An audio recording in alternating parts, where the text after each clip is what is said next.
Hello guys, and welcome back to the forest shelter. Most of you who follow my channel would have been here with me on some camps or overnighters, but yet again we got another storm and weather system rattling in off the Atlantic. It's been just nearly 2 months worth of just wind and rain constant, with small weather windows of opportunity. So why am I here in the forest or woodlands when I'm always saying I won't go into the woods when there's high winds? Well, you can see that tree there moving around in the wind, and it's moving around a fair bit. Now if I bring you around, you can see all these. That's a shelter there, and it's surrounded by 10 to 15-year-old trees. And if they come down, they're just going to literally just stay on the shelter. They're not going to break it down. There's nothing big around this shelter that's going to come down on me. And the wind is coming from behind it, southwesterly. So if these big ones that I've just shown you do go over, they're going in the opposite direction. There's nothing around me that could hurt me.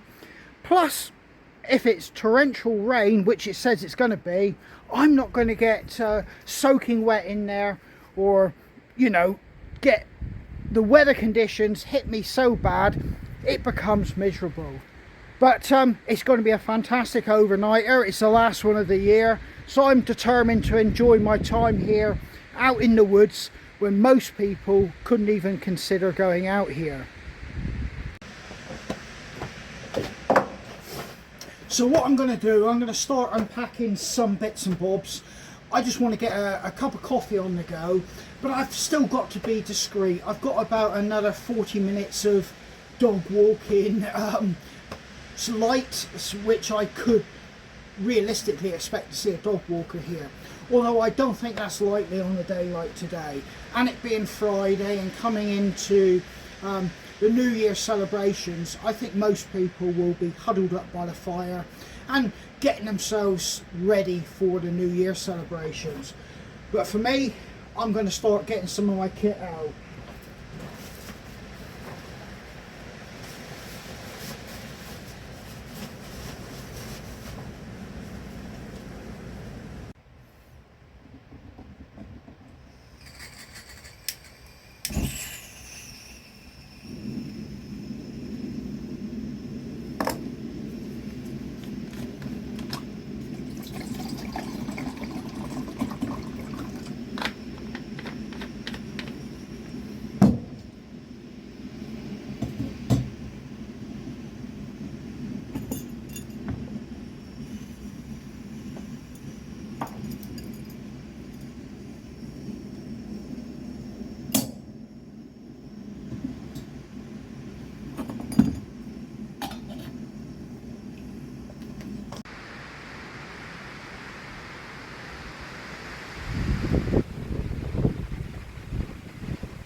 So this forest shelter, as I've said before, belongs to volunteers that look after this woodland.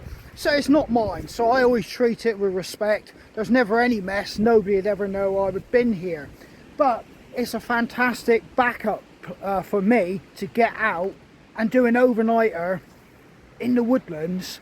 If the weather is so poor, it really makes you not want to go out.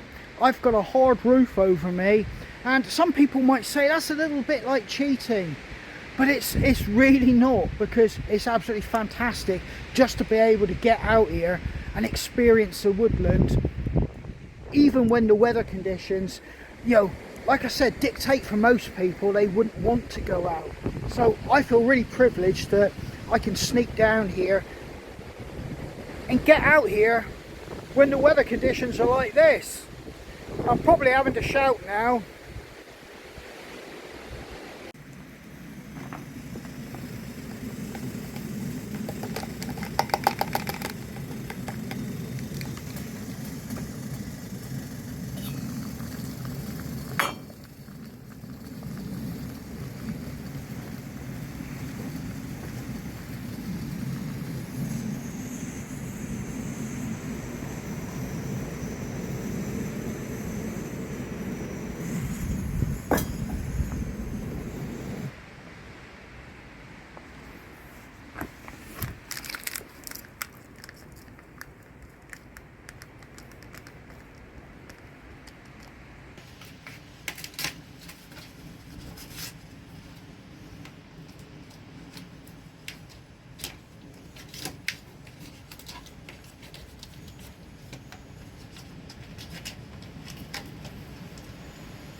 Just melting down some butter. And look at that, absolutely gorgeous.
You can probably guess what this is for.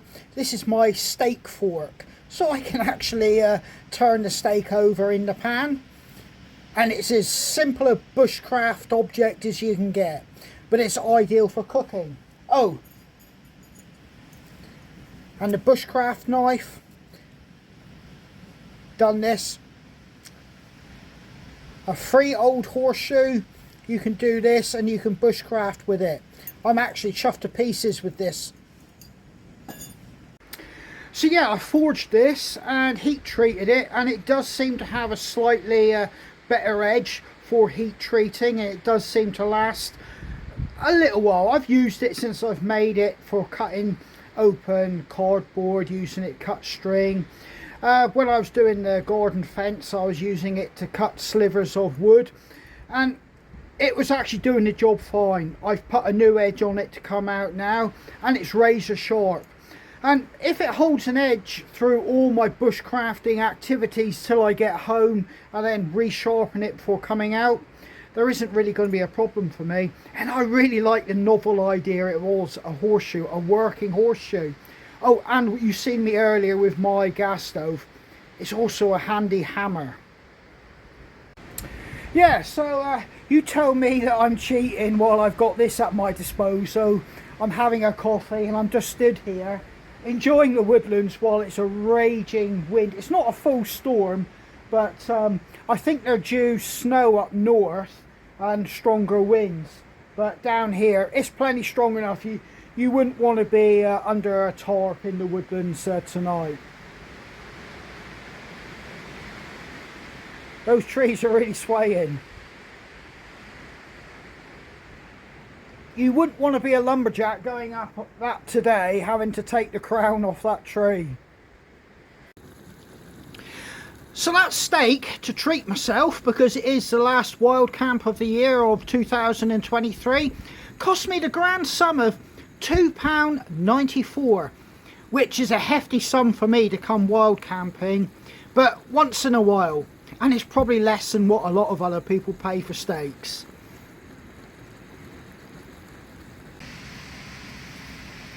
Right then, while I wait for my food to cook, I'll address just those few questions I think are relevant at this particular point. And that is, why don't I give the exact locations I'm wild camping or going to or walking through? Quite simply, if I feel that that the adventure is best served for me not to give her like an 8-figure grid reference or a name to an exact woodland or piece of ground I'm using, It's not because I'm being selfish and trying to hog it to myself. It's quite simply because the world is a small place now and there's a lot of people. But if you're determined enough, you'll know I'm operating in North Cornwall.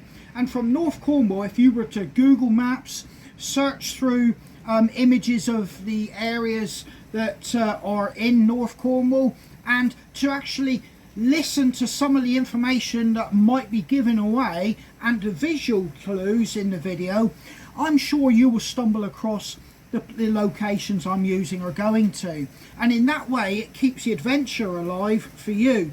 The world's a small place, and you know, there's very few places that you can actually have a genuine adventure of your own, tracking down, hunting out and seeking those places. And if you ever are in any mind to try and find anything that, or places I've been, that's all it's about. I'm just trying to keep the adventure alive for anybody that might be following in my footsteps.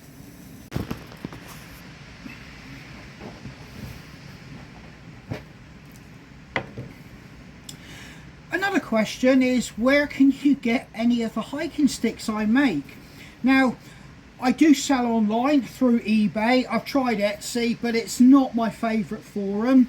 I use eBay, and you'll usually find a small selection of stock on eBay, and if you look for Folklore hiking sticks, I'm sure you'll be directed to any of the hiking sticks I do have on offer. And I aim to up my quantity on eBay over the next coming days.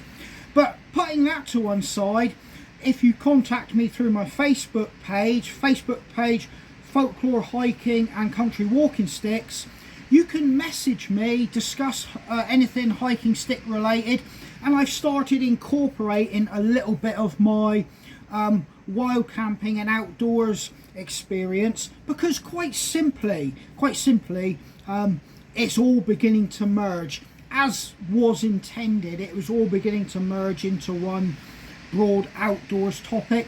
The hiking sticks being on the footpaths, to me being on the footpaths to do this, is all really leading into one thing. So on that Facebook page you'll be able to message me. I can send you photos of any hiking sticks, or I can discuss a custom order with you. But in any case, I will try and put the links in the description, or means that you can get hold of me in the description to this video.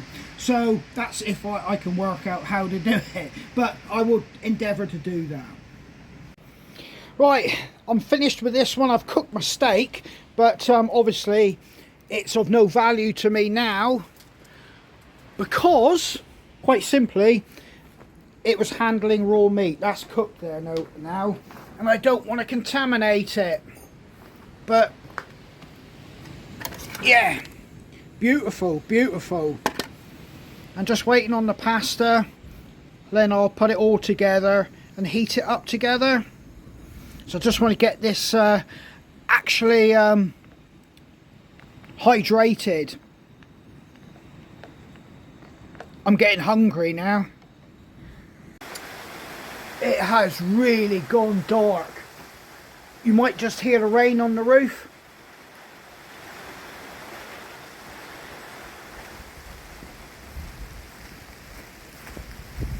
We have some seriously dark black clouds. It's actually peeing down. Not very nice out there.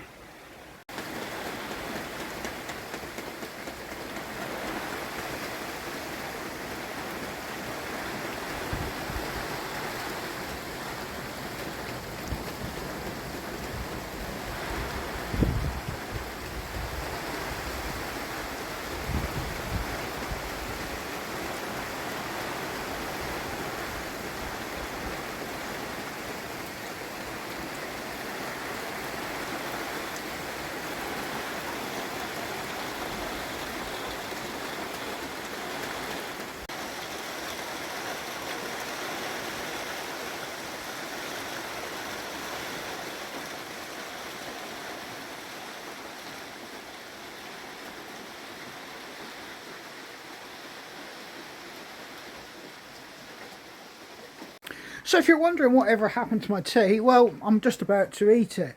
But there it is. Steak with cheesy pasta. Might not look much to you, but this is first class eating for me outdoors. So I'm using my bushcraft knife, ironically, as a steak knife. Now, the versatility of this blade knows no ends.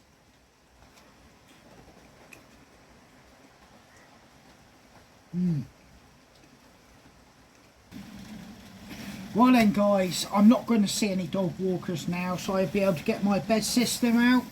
But before we do that, I'll have a little chat about what we've achieved this year, 2023. I've done everything on the channel I wanted to do except one thing.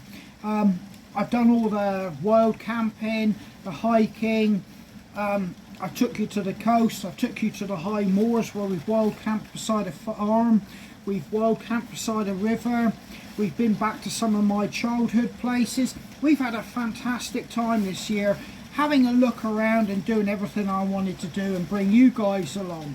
The only one thing I haven't done is walk a valley, which is about 6 or 7 miles long, and I want to follow it from where it joins a main arterial road, which I consider the end of my kind of like patch of ground, if you will. But right the way through to where it kind of peters out and goes into farmland. It's about 6-7 miles. But I'm a little bit wary and apprehensive because it is hard bushwhacking. It's going to be hours of slow trail breaking, pushing through. It's going to be wet, it's going to be hilly, it's going to be literally full-on bushwhacking. So that's kind of put me off, and I'm waiting for the perfect crisp clear day when I can go from first light to last light to do it. It will take that long. I'm under no illusions, and that's the only reason it's put me off it.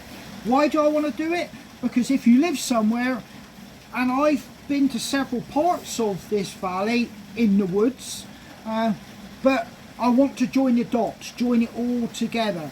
I may only do this once, I will only do it once in my life, but I've still yet to do it. So that's obviously rolling over into 24. But as I stated in a previous video back, I'll be doing more of the same, and probably pushing a little bit harder to get more content out, and basically to show you guys how I'm living and why I'm doing it, and try to get that experience out to you guys. I'm sure there'll be many other varied things I will bring into it, but I'm looking forward to 2024, and me and Jamie have kind of had a little bit of a talk over the last few days, and saying it's kind of time to kind of put us, the family, and our little unit a little bit more to the front and other things to the rear.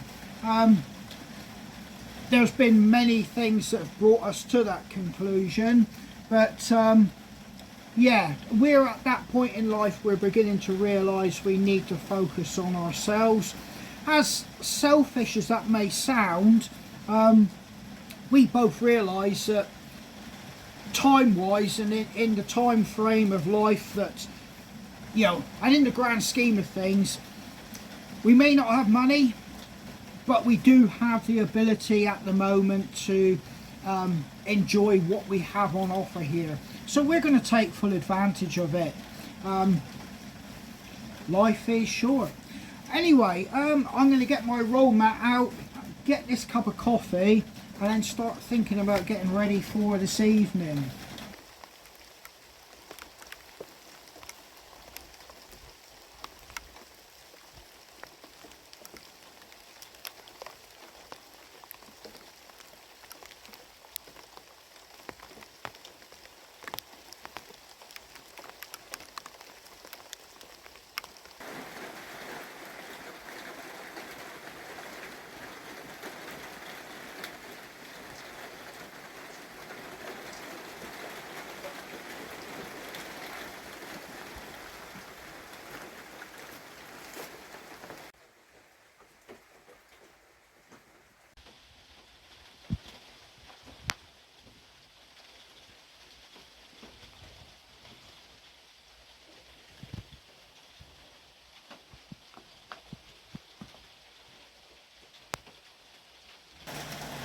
Well, it's raining really heavy now, but I'm actually all set up with my bed system ready to go. I'm just drinking one drink, just basically to chill out basically.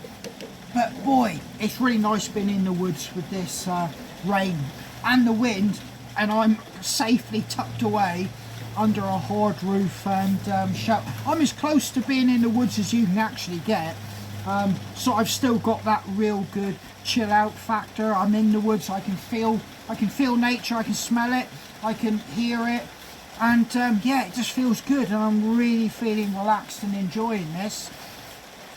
But I was just going to tell you about a little bit of folklore that is quite interesting really, because I used to watch a cartoon called Will o' the Wisp.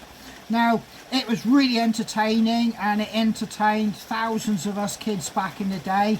I think it started in the mid-80s, 81, 82. Check it out on YouTube, it's entertaining anyway. But it is based on a true story, which I then found out reading books on folklore and legends. I come across Will o' the Wisp, and that instantly made me go, whoa, you know, this is actually based on something real. So I read about it, and pretty much I'll just give you an explanation of how it goes. Well, Will o' the Wisp is basically lights or misty apparitions that hover in the air and just gently float through the trees, over the marshes and bogs.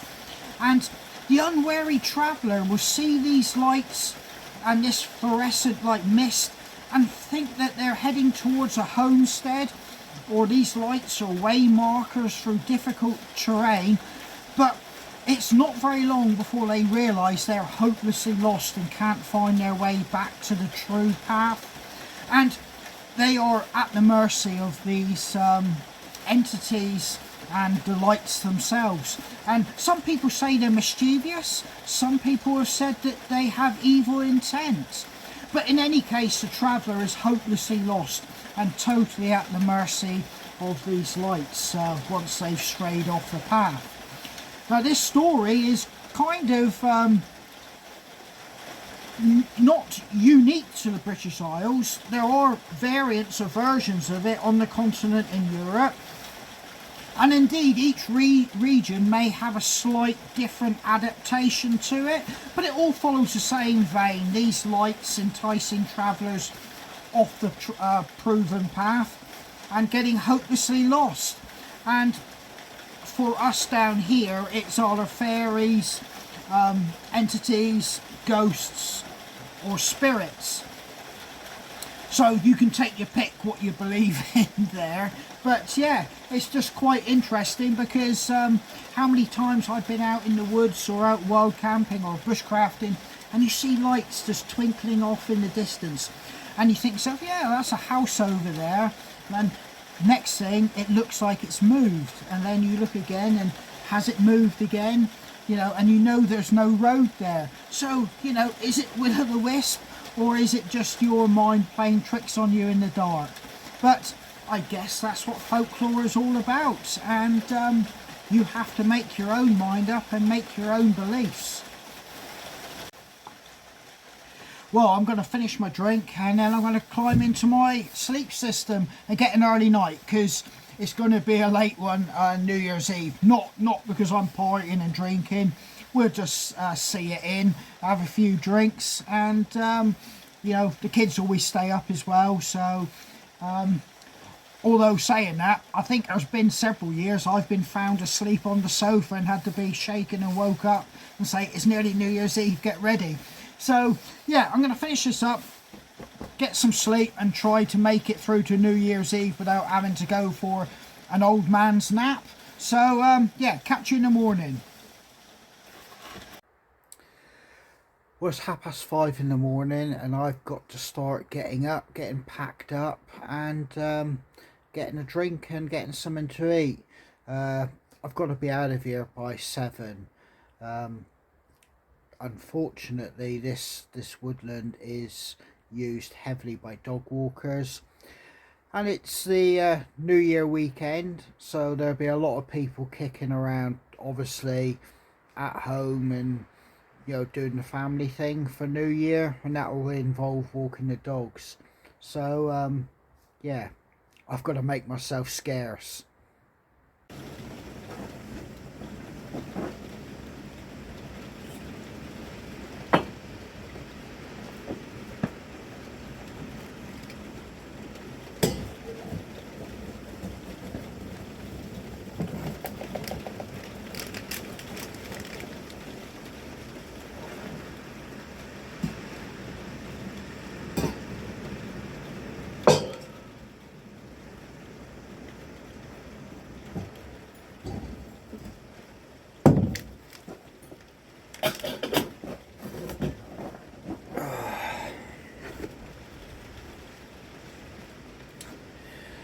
Well guys, I'm up. As you can see, I've got my coffee, I've got some biscuits. It's probably going to take me 15-20 minutes to get myself together, as in pack up, because I'm feeling lethargic. I woke up at about 1 o'clock. It was absolutely freezing. It was clear skies, not a breath of wind. You could see every star. I got up, had a pee, had a coffee, ate some more biscuits, and sort of like, well, just watched stargazed really till about 2 o'clock, and then went back into my sleeping bag. But it then sort of like at 4 o'clock started coming in hard with wind and rain again.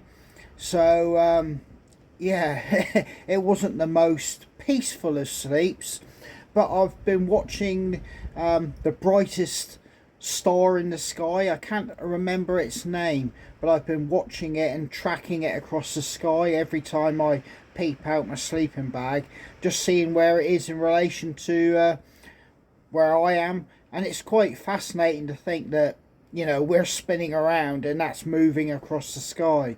But yeah, those are the things you think about when you got time on your hands. But I'm not going to film getting back to the car. Quite simply, it's pointless under the lighting conditions. I'll sign out with you in the car when we get there. But for now, coffee. Things ain't going to happen fast this end at the moment anyway. I'm feeling slow. Well, I'm back at the car just as all this rain has started to hoof down. So that was a stroke of luck. But in any case, coming down those tracks, because it was down steep gradients, because you're on top of a valley where we were, was quite challenging. So that's definitely not a wild camp for a novice. But getting back to the time, saying 6:47, 6.5 degrees. Well, all that's left to be said there, guys, is thanks for coming along. That was a really nice wild camp to round off this year, 2003. And yeah, 2004, hopefully for myself and you guys, it'll all be a better year. We can only hope. But yeah, I'm going to call this a day. So happy new year. That's from myself and my family to you guys. Take care, stay safe, and I hope to catch you guys out on the trail. Cheers.